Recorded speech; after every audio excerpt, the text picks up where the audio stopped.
Hello guys! So, may day 3 isolate. Kunin na natin yung pagkain ko. Okay. Tanan! So, bukas kakainin ko na itong nori. Egg na may patatas. For my day 3, ito yung kakainin ko. Tapos, basahan. Nilagyan mo yung basahan. Tapos, ramen. So, ramen para bukas kakainin ko. So, today is my day 3. Later, ulit ako mag-video. Bye! Hello guys! So, day 3 ng aking isolate. So, ayan. Ang lulutuin ko today is alam nito ko ano to. Eggplant.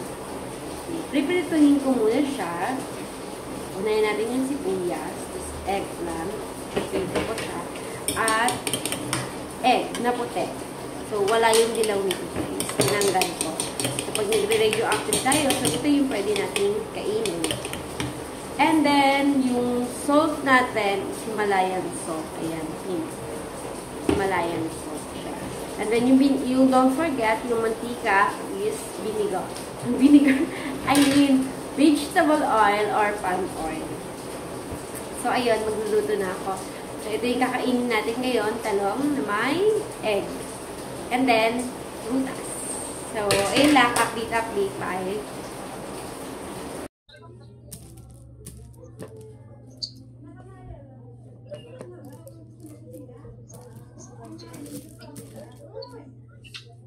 Ngit pa. Ngit pa.